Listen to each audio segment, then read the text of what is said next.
여러분 안녕하세요. 어룡부자입니다. 제가 요새 좀 부동산 관련해서 몇 가지 말씀드린 점에 대해서 다시 질문이 돌아온 게 있어가지고 그거에 대한 답변을 해드리고자 영상을 준비했어요. 시청하시기 전에 구독하기, 좋아요, 멤버십까지 부탁드리고요. 제 강의 클래스 101 좌측 하단에 링크 있습니다. 어떤 질문이었냐면요. 제가 부동산을 공부하지 말고 찾아다녀라. 부동산 학문처럼, 그러니까 점수 따는 것처럼 토익처럼 공부하는 거 아니다. 부동산은 내가 찾아다니고 내가 사고 팔아보는 거라고 말씀을 드렸어요. 그러니까 하는 말씀이 나쁜 게 아니라 말씀이 야, 뭘 좀 알아야 할 거 아니냐. 그럼 아예 부동산을 공부하지 말란 뜻이냐. 넌 나가서 무조건 사라는 뜻이냐라고 말씀을 하시더라고요. 저는 이제 기대했던 질문 중에 하나 맞아요. 저는 나오기를 기대했던 질문이 맞습니다. 맞는 말씀이에요. 자, 그분 말씀이 맞아요. 부동산은 제 말대로 무조건 그렇게 하란 뜻이 아니라 공부를 해야 돼요. 제가 말하는 것들에는 의도가 숨어져 있어요, 여러분. 의도가 뭐냐면 제가 말씀을 드렸잖아요. 지금 2022년도 지금 시점이냐, 여러분. 지금 부동산이 눌려있는, 저는 얼마 안 남았다고 생각한다고 말씀을 드렸잖아요. 그러니까 저는 반등이라고 표현하고 싶지도 않고 상승이 얼마 안 남았다고 생각해요. 수요를 너무 눌러놨었어요. 거의 얼마 안 남았다고 생각해요. 저는 제가 말씀드린 게 거의 한 3월 가까이였는데 3월도 아니고, 저는 뭐또 항상 좀 몇 번 틀려서 할 말은 없는데 근시일 내에 움직일 거라고 생각을 해요. 그럼 이 시점에서 여러분한테 지금부터 공부를 해봐라 얘기하는 게 나을까요? 아니면은 나가서 물건을 찾고 일단 내 집 마련을 하고 나서 공부를 하자가 맞을까요? 저는 그런 사람이고 싶다고, 여러분. 공부를 하지 말라는 게 아니라, 여러분 공부를 해. 예를 들어서 공부를 해요. 공부를 해서 공부를 딱 하는데 갑자기 막 부동산이 막 올라요. 그러면 어떻게 되냐면 조급해서 뛰쳐나가요. 조급해서 뛰쳐나가서 더 안 좋은 선택을 하는데, 제가 지금 나가서 골라보라는 이유는 지금은 심장이 잠잠하기 때문이에요. 이제 제 수업 듣는 분들이 강남의 집을 살라는 분들이 많지는 않을 거 아니에요. 그분들은 이미 다 샀어요. 그리고 저도 머리를 쓴 건데, 공부를 하신 분들은 여러분 정말 죄송한데 공부를 맞게 하신 분들은 지난 5년 동안 다 샀어요. 정말이에요. 이거는 공부를 맞게 한 사람 치고 지난 5년 동안 안 샀다면 저는 문제 있는 분이라고 생각해요. 왜냐하면 돈을 벌자 말자가 아니라 안 사면 뒤로 떨어지는 게 뻔히 보였는데요. 서울 어디 있는 짜투리 땅 한 톨이라도 안 오른 게 없어요. 그럼 부동산 공부를 지난 5년 동안 했으면은 산 게 맞죠. 그러니까 지금까지 안 사신 분들은 그게 부족한 분들이에요. 아니면 지금 진입하는 분들이에요. 그러면 여태까지 잘못된 공부를 하신 분들, 그리고 신규 진입하는 분들한테 무슨 조언이 제일 필요할까요? 맞아요. 지금 시점은 집을 사는 게 좋다는 시점이라는 거예요. 그래서 제가 말씀드렸잖아요. 저는 아예 이번 수업을 그렇게 디자인을 해놨다고. 대놓고 굉장히 과감하게, 예를 들어서 강의 내용이 10이면은 5를 날렸다니까요. 여러분 그냥 헷갈리게 하기 싫어서. 제 입장에서 5를 날리면 안 좋아요, 여러분. 그건 다 아시잖아요. 여러분 수학 선생님, 영어 선생님이 자기 컨텐츠에서 반을 날리는 거예요. 필요한 것만 남기고 안 한단 말이에요. 근데 저는 그러고 싶지 않고 지금 시점에 이게 맞다고 생각을 해요. 그래서 이게 말을 오해하시면 안 되는 게, 부동산은 공부를 해야 돼요. 어떤 공부를 해야 될까요? 이거요. 제가 지금 부동산을 사자고 했죠. 부동산을 사는데 필요한 공부가 뭐예요? 첫 번째가 뭐예요? 내 돈에 맞는 지역이 어딘지 찾으면 되죠. 두 번째로, 여러분 금매를 찾는 뭐 스킬 이래가지고 수업들이 많은가 본데, 금매 찾는 스킬이요? 노력 아니에요, 그냥? 어떻게 할 건데요? 여러분이 중개사님을 뛰어넘는 지식을 가질 수 있을 것 같아요. 그러니까 현지에 중개사님 있잖아요. 중개사님을 뛰어넘어야 뭔가 더 좋은 매물, 더 좋은 딜을 할 수가 있거든요. 물론 중개사님한테 안 된다고 했는데 부탁하는 것도 있고요. 근데 그거는 이제 경매 케이스가 많고, 중개사님을 뛰어넘는 지식을 가지고 가야지 그분들보다 더 높은 물건을 가져오는 건데, 그분들이 현장에 이렇게 계시잖아요. 그런데 내가 부동산 학원에서 공부 좀 하고 간다고 중개사님을 뛰어넘을 수 있을까요? 안 된다니까요. 처음부터 금매는 중개사님을 이용하는 게 맞아요. 어떻게 아느냐? 제 경험으로 하는 거예요. 어떻게 하실 건데요? 여러분 현관문 다 두들기고 다니실 거예요? 피터팬 들어가서 방 찾으실 거예요? 그런 인터넷에 개인적으로 올라오는 매물이 금매가 있을 거라고 믿으세요? 진짜 좋은 금매는 중개사님한테 내놓으면 바로 팔려요. 근데 이거죠. 중개사님은 뒤져서 금매를 찾았어요. 근데 알고 보니까 매도인이 급해. 비과세 혜택이 얼마 안 남았어. 이런 거 찾아내는 거예요. 지금 시점은. 이게 맞죠. 자, 그러면 찾아서 금매를 사기로 했죠? 그럼 그 다음에 뭐가 돼 있어야 돼요? 취득세가 얼마 나올지, 보유세가 얼마나 나올지, 양도세가 얼마나 나올지 미리 계산을 해놔야죠. 이거 너무 쉽죠? 홈택스, 위택스 들어가면 전부 다 계산됩니다. 이거 네이버에 검색만 해도 다 알 수 있죠. 이런 것까지 다 알려주는 거는 독이 될 수가 있어요, 차라리. 세금은 요새 너무 헷갈리잖아요, 그리고. 그 다음 뭐 공부해야 돼요? 대출 나오는지 안 나오는지. 다 전화 돌려봐야죠. 이게 수업 들어서 됩니까, 요새? 대출이 수업 들어서 돼요, 여러분? 저도 한번 큰일 날 뻔했는데. 그리고 대출 얼마 나올지 다 정해요. 그리고 이제 계약을 하는 거죠. 계약하는 과정에서 사실 중개사님이 사고를 내는 경우가 극히 드물죠. 생각보다 정말 드물어요. 그래서 거래를 하고 대출을 받고 세금을 내고 등기를 쳤죠.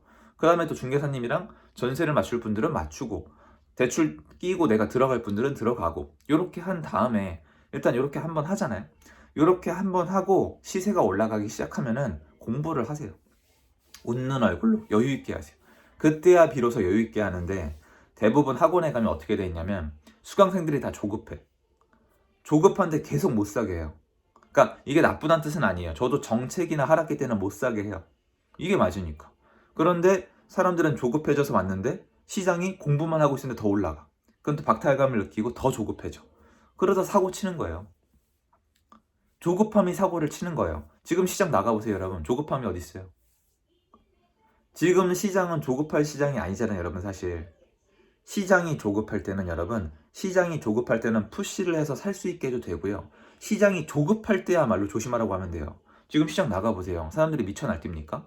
지방의 일부 유동성 시장은 그렇죠. 그래서 제가 하고 싶은 얘기는 이거예요. 시장 분위기에 맞춰라. 전 지금 분위기에 맞춘 거예요. 그러니까 제 컨텐츠 강화를 위해서 아주 일반화되고 강력하게 이렇게 뭔가 스타성 있는, 대중성 있는 강의를 만들기보다 내 수업을 지금 들었으면 네 덕분에 돈 벌었다. 네 덕분에 나 월세입자 전세입자 탈출했다. 이게 낫다는 거예요. 결론은 뭐예요? 공부를 해야 돼요. 공부를 해야 되는데 여러분 이게 제가 티칭을 되게 오래 했거든요. 티칭 경력이 거의 15년이 넘었어요. 다 세보면. 그러면 이제 감이 오잖아요. 여러분 공부를 원래 안 하는 친구한테 앉혀놓고 국영수 공부시키고 국사 외우라고 하면 해요? 안 해요. 안 한다니까요. 안 하는데 예를 들어서 내가 잘하는 과목이 생겼어. 내가 영어 과목이 좀 잘 돼서 칭찬을 들었어. 과거에 저처럼 수학을 좀 잘해서 칭찬을 들었어. 그러면 은근슬쩍 그 과목을 지가 스스로 공부한다니까요. 체육이 좋으면 체육을 하게 돼 있고 영어를 좋아하면 영어를 하게 돼 있고 수학을 좋아하면 수학을 하게 돼 있어요. 이게 뭔 상관이냐고요? 내 집이 생기면 부동산을 좋아하게 돼 있거든요. 이거 반박 못 하실걸요? 내 집 마련하고 부동산에 관심 가진 분들 진짜 많아요. 정말 많고 훨씬 더 좋아요. 공부하다가 기회 다 날려먹었다. 이게 안 좋고 내 집 마련했는데 올라가더라. 그래서 이게 궁금하더라. 그래서 공부를 했더니 더 사게 되더라. 이게 제일 좋아. 그리고 부동산은 거래라는 행위를 빼놓고 실력이 올라갈 수가 없어요. 절대 불가능해요. 거래를 해야 돼요. 거래를 상상으로 해보신 분들은 몰라요. 알 수가 없어요. 거래는 되게 냉정한 거거든요. 그럼 시장을 분석을 하고 수요 공급이 그 안에 있잖아요. 그리고 내가 거래를 하면 가격이 결정이 되죠. 지금은 거래를 못하게 해놨고요. 이 상황에서 여러분이 해봐야 되는 건 거래예요. 그리고 지금은 매수인이 되게 유리한 거래를 할 수가 있어요. 이것도 제가 직접 해봐서 알 수 있는 겁니다. 왜? 매도인들이 다 급한 사람밖에 없어요. 지금 시장의 매물의 대부분이 서울과 수도권을 기준으로 적당히 급한 사람들밖에 없어요. 적당히 급한 사람들은 누구냐? 비과세 받고 싶은 사람들, 1가구 2주택 때문에 팔고 넘어가야 되는 사람들. 정말 위축되거나 무서워서 던지는 다주택자나 집을 가진 사람들은 지금 별로 없어요. 왜냐면 안 팔리거든요. 여러분이 집이 여러 채인데 이번에 팔기로 마음 먹었어요. 그런데 사실은 종부세나 세금 때문에 무서워서 파는 분들은 소수긴 한데 있어요. 이분들이 기회를 주는 건데 이분들이 던져요. 던졌는데 팔려야 될 거 아니에요. 안 팔린단 말이에요. 왜? 이분들은 세를 끼고 있거든요. 한동안 세를 낀 게 아니라 실입주를 원했잖아요. 물론 지역마다 지금 분위기가 변하긴 하지만 그거 안 팔리면 계속 냅두고 계속 가격을 낮출 거라고 생각하는 분들이 계신데 안 그래요. 그분들이 중간에 매물을 걷어들여버리거나 아니면 실거래가가 하나만 찍혀도 걷어들여버리거나 아니면 전세 만기가 다가와서 내놨던 분들은 다시 전세를 맞춰버리는 경우도 있기 때문에 시중에 급매로 내놨던 매물들이 계속 있는 게 아니에요.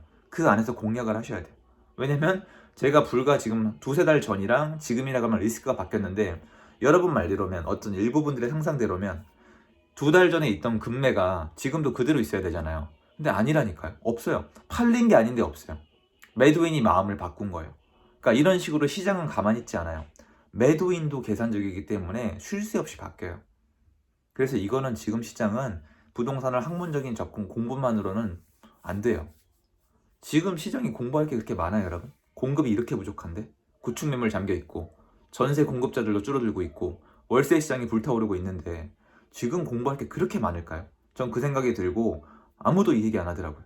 근데 여러분들 정작 도움이 될 거는 지금 이 시점에서 월세나 전세가 아니라 매매에 대한 고민을 심각하게 해봐야 된다는 거예요.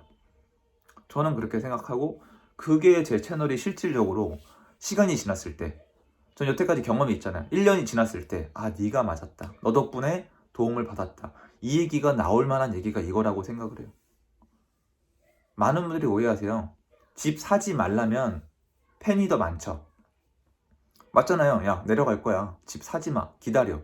욕먹을 이유가 없잖아요. 근데 집 사지 말라고 했는데 집값이 올라가도 책임질 건 없죠. 왜냐면 사람들이 손해본 사람이 없으니까 실질적으로. 근데 집을 사라 그랬어요. 근데 집값이 내려가. 그러면 사실 어렵잖아요. 저도 집 사라고 할 이유가 없어요, 사실은. 근데 제가 부동산 쪽에서 전문적으로 활동을 하고 있는 지금 틀린 말을 일부러 할 수는 없어요. 제 가족이랑 친구들까지 다 보는 제 채널에서 거짓말을 할 수는 없다고요, 저는. 제 채널이 그렇게 왔으니까. 어쨌건 혹시 바깥에 음악 소리가 좀 들리면 저희 애기가 이제 춤추고 있는 소리인데요. 조금만 양해 부탁드리고요. 오늘 영상은 여기까지고요. 좀 제 마음이 전달됐으면 좋겠습니다. 감사합니다.